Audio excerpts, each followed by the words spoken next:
But what I don't understand, Brother Nelson, is my battle with Makandiwa is doctrinal. Yes. I'm more gifted than God. You know we want you to. Yes. and God knows that. I'm more gifted than him.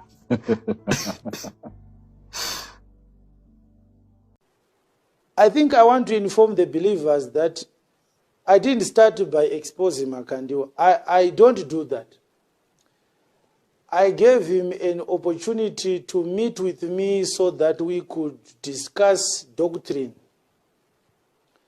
Makandiwa believes that he is untouchable. He is a hornet's nest.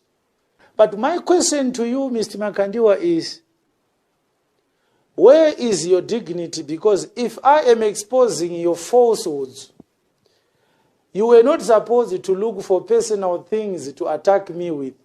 Yes. If you wanted to expose me, you should have exposed me also on my falsehoods, if there is any concerning doctrine.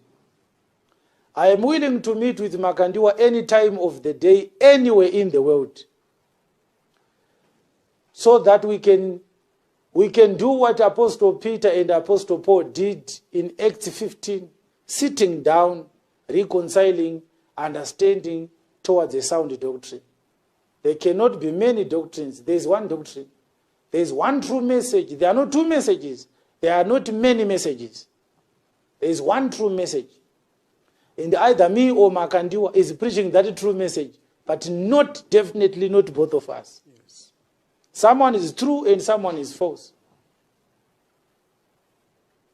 I'm willing to meet with Master Makandiwa anytime. And I can stop what I'm doing as long as he stops stealing money from innocent and gullible souls and closes UFI. Yes. Inoda kuvarwa. Kana kuti oregera kunyepa. If he starts to preach the true message, we will not have anything to say to him. And I will show you in a moment why it is important for me to expose him every day. I will show you in a moment. I don't have a personal difference with him. As I talk to you right now, there is no bitterness in me. There is no anger in me. And I'm telling you the truth before God. What is important is for those who are in the bondage of falsehoods to be delivered. I want those believers who once attended Makandiwa's church to come forward. Please record videos and send them to that email address which we gave you last time. It's an email address. You have to record a video not more than 90 seconds long, where there is clean visuals and clean sound.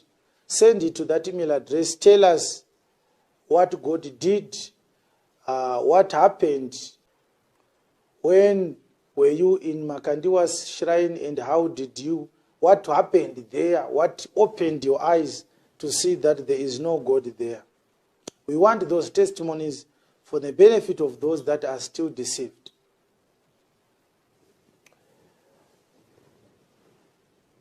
There are people who are dying in sin. There are people who are dying because of bitterness. They gave him money, believing that their lives are going to change. Nothing is changing. The only person whose life is changing is Makandiwa's life. He was not like this. We do have his pictures when he was still in FM. Very, very frail and very, very unpresentable. Do not appear like you were born like this. This money that Makandiwa claims to have, he worked for not even a single cent.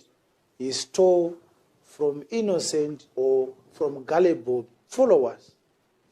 We don't intend to bring everyone who follows Makandiwa to the true gospel, no. We intend to harvest the elect whose names are written in the book of life. Trukuda zamkoma zainazo. Those are true chak. And I want to show you a picture that demonstrates the battle that has existed now between me and Makandiwa. Makandiwa is still killing souls through a false gospel that promises people that God is going to give them money if they give God first.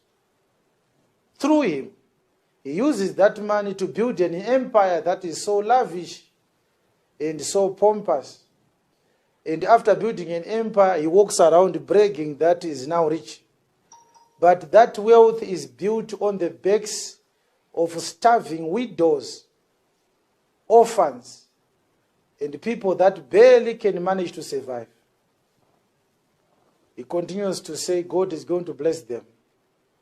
And some people died because he advised them to discontinue their medications under a pretext that he has implanted or developed the faith of healing inside of them. I know some people who died. Some were on tuberculosis tablets, some were on ARVs. They died because he told them by not continuing with their medication, they are demonstrating their faith to God for healing. But I know when Makandiwa is sick, he takes medication. Those that follow him, they should not take their medication because they should have faith.